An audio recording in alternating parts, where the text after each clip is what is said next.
നമുക്കൊരു അച്ചാറിട്ടാലോ? ചാള വെച്ചാണ് ഈ അച്ചാറിടുന്നത്.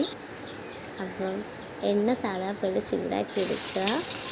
പിന്നെ നമ്മൾ ചാള ഇട്ട് പൊരിച്ചെടുക്കുക. പൊരിക്കാൻ മുളക് പൊടി, മഞ്ഞൾപ്പൊടി, ഉപ്പ് മാത്രമേ ചേർത്തിട്ടുള്ളൂ.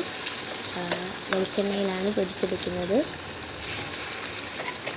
പൊരിക്കുകയെന്ന് വെച്ച് കഴിഞ്ഞാൽ കുറച്ച് മൊരിയണം. ചാള നല്ലതുപോലെ മൊരിഞ്ഞ് കഴിഞ്ഞാലേ ആ ഒരു ടേസ്റ്റ് കിട്ടത്തുള്ളൂ ഗൈസ്. അപ്പുറത്തിൻ്റെ മീൻകറി ഇരുന്ന് തിളയ്ക്കുന്നുണ്ട്. നല്ല രീതിയിൽ മൊരിച്ചെടുത്തതിന് ശേഷം അത് നമുക്ക് മാറ്റി വെക്കാം. ആ എണ്ണയിൽ തന്നെയാണ് നമ്മൾ അച്ചാറിടാൻ പോകുന്നത്. അച്ചാറിനാവശ്യമായത് വെളുത്തുള്ളി, ഇഞ്ചി, പച്ചമുളക്, ചുവന്നുള്ളി. ഞാൻ കുറച്ച് നല്ലെണ്ണ ആഡ് ചെയ്തിട്ടുണ്ടായിരുന്നു അതിൻ്റെ കൂട്ടത്തിൽ. അത് വേണമെങ്കിൽ ആഡ് ചെയ്താൽ മതി. ഞാൻ ജസ്റ്റ് ഇച്ചിരി ആഡ് ചെയ്തിട്ടുണ്ടായിരുന്നു. പിന്നെ കറിവേപ്പില മൂത്ത് വരുമ്പോഴത്തേന് നമ്മൾ കടുക് ഇട്ട് കൊടുക്കുകയാണ്. കടുക് ഞാൻ അങ്ങനെ തട്ടിയത് എൻ്റെ കൈ ഫോണിരിക്കുന്നതുകൊണ്ടാണ്, അല്ലെങ്കിൽ സ്പൂൺ വെച്ചാണ് ഇടുന്നത് ഗൈസ്. പിന്നെ വെളുത്തുള്ളി ഇച്ചിരി വലുതായതുകൊണ്ട് ഞാൻ അരിഞ്ഞാണ് ഇട്ടത്. വെളുത്തുള്ളി അങ്ങനെ ഇടുന്നതാണ് എനിക്കിഷ്ടം, എന്നാലേ ആ ഒരു ടേസ്റ്റ് കിട്ടത്തുള്ളൂ. പിന്നെ നമ്മൾ ഇഞ്ചി നുറുക്കി തന്നെയാണ് ഇടുന്നത്. ഇതെല്ലാം നല്ല മൂത്ത് വരണം. മൂത്ത് വരുമ്പോഴത്തേനാണ് നമ്മൾ ചുവന്നുള്ളി ആഡ് ചെയ്ത് കൊടുക്കുന്നത്. ചുവന്നുള്ളി ഞാൻ വളരെ കുറച്ചെടുത്തിട്ടുള്ളൂ. എനിക്ക് ചുവന്നുള്ളിയുടെ ഫ്ലേവർ ഇഷ്ടമായതുകൊണ്ടാണ് ചുവന്നുള്ളി ഇട്ടത്. എല്ലാവരും ചുവന്നുള്ളിയൊന്നും ഇടത്തില്ല.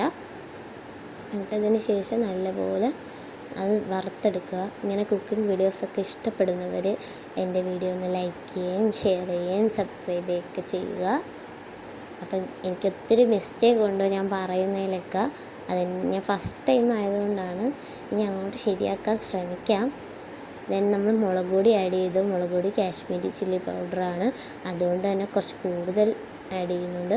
നമ്മൾ പച്ചമുളക് ഇട്ടിട്ടില്ല എരിക്കായിട്ട്, അതുകൊണ്ടാണ് മുളക് പൊടി എത്ര ഇടുന്നത്. പച്ചമുളക് വേണ്ടുള്ളവർക്ക് ഇടാം ഗൈസ്. ഇതിൻ്റെ ഇടയ്ക്ക് 2 സാധനം ഇട്ടു, പക്ഷേ നിങ്ങളോട് വീഡിയോ എടുക്കാൻ ഞാൻ മറന്നുപോയി. കായപ്പൊടിയും ഉലുവാപ്പൊടിയും ചേർത്തിട്ടുണ്ടായിരുന്നു, പക്ഷേ വീഡിയോ എടുക്കാൻ പറ്റിയില്ല. അത് രണ്ടും ആഡ് ചെയ്യുക, അതാണ് മസ്റ്റ്. എന്നാലേ അച്ചാറിൻ്റെ ഒരു ഫീൽ നമുക്ക് കിട്ടത്തുള്ളൂ. പിന്നെ ഇത്തിരി വിനാഗിരി ആഡ് ചെയ്ത് കൊടുത്ത്, എനിക്ക് വിനാഗിരി ഇഷ്ടമായതുകൊണ്ടാണ് ഞാൻ അത്ര ആഡ് ചെയ്ത്. അത്രയൊന്നും ആഡ് ചെയ്യരുത്. ഇച്ചിരി വിനാഗിരി എൻ്റെ അച്ചാറിൽ കൂടിപ്പോയി. ജസ്റ്റ് 1-2 സ്പൂൺ മാത്രം അങ്ങനെ കറക്റ്റിനെടുത്തിട്ട് അളവെടുത്തിട്ട് ഒഴിക്കാം. then നല്ല തിളച്ച് വരുമ്പോഴത്തേനും നല്ല ഇച്ചിരി തിളയ്ക്കണം. കാര്യം ആ പച്ചമണമൊക്കെ ഒന്ന് മാറണം. അപ്പോഴത്തേനും നമ്മൾ ചാള ഇട്ട് കൊടുക്കുക. ഇത്രയേ ഉള്ളൂ ചാള അച്ചാർ എന്ന് പറയുമ്പോഴത്തേന്. ലാസ്റ്റാണ് കായപ്പൊടി ഇച്ചിരി ഇടേണ്ടത്.